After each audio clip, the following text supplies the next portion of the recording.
Salut Internet, est-ce que vous connaissez Madame de Lafayette? Elle a absolument rien à voir avec les Galeries Lafayette et le mec qui a participé à l'indépendance des États-Unis d'Amérique. Mais en tout cas, on va parler d'elle.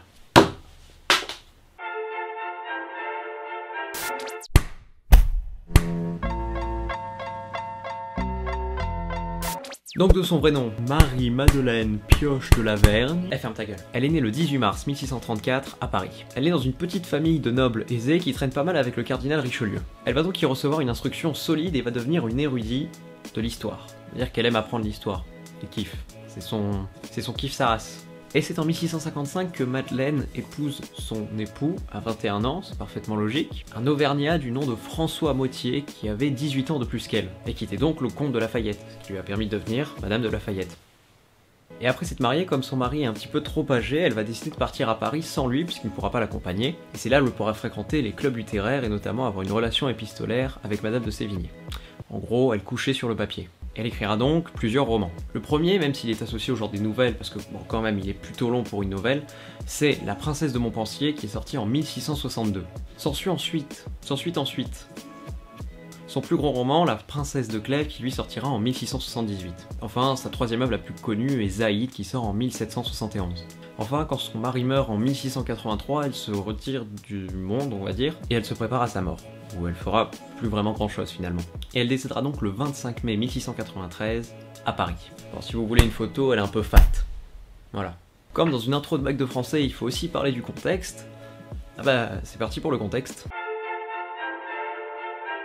Alors, normalement, vous avez soit la princesse de Clèves, soit la princesse de Montpensier pour votre lecture analytique. Bon, le contexte marche pour les deux. Donc on se trouve à peu près à la deuxième moitié du XVIIe siècle, et là il y a Louis XIV, le roi Soleil, qui va donc imposer la monarchie absolue et se débarrasser complètement des nobles à la cour, c'est-à-dire Versailles, qui va donc essayer de rayonner dans toute la France en s'appuyant sur les auteurs qu'il protège, tels que Boileau, La Fontaine, Molière, Corneille, Racine. Et c'est donc à cette époque que les artistes vont s'imposer des règles. Par exemple au théâtre, on a la règle des 3 unités, c'est-à-dire un seul lieu, une seule intrigue, en une seule journée. Mais il y a aussi la vraisemblance et la bienséance. On peut pas baiser sur scène. Et puis même dans les autres genres, on va s'imposer une certaine élégance dans le style, un certain raffinement et une mise en place de l'idéal de l'homme et de la femme.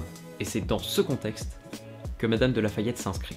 Notre chère Marie-Madeleine écrit donc La Princesse de Montpensier en 1662. C'est donc un roman d'analyse, tout comme La Princesse de Clèves, qui va donc s'opposer au roman pastoral, comme L'Astrée par exemple. Des romans assez longs, chiants, barbants, rébarbatifs, un peu comme les films français. Et donc dans ce roman, en vrai c'est une nouvelle, mais comme j'ai dit c'est beaucoup trop long pour que ce soit une nouvelle, du coup je l'attache au roman. Marie-Madeleine met en scène une héroïne virtueuse en proie à la passion. Passion qui vient du pathos en grec qui signifie la souffrance. C'est pour ça que ça s'oppose à la raison, donc à la vertu, l'héroïne vertueuse. Donc en fait dans tout le roman, la princesse de Montpensier va être tiraillée entre rester une femme vertueuse ou alors suivre sa passion. Au final elle va décider de suivre sa passion, perdre sa vertu et mourir seule. Voilà. Si jamais vous avez le temps, et pour vous remettre dans le bain, ou peut-être que vous l'avez tout simplement vu en classe, mais il y a un film qui est réalisé par Bertrand Tavernier qui s'appelle La Princesse de Montpensier justement. Si je me rappelle bien, il y a Gaspard Ulliel, Lambert Wilson. Bon bref, il y a l'affiche qui est là, vous verrez bien. Bon sur ce, moi je vous laisse, j'ai des amis qui m'attendent sur CS, bonne journée.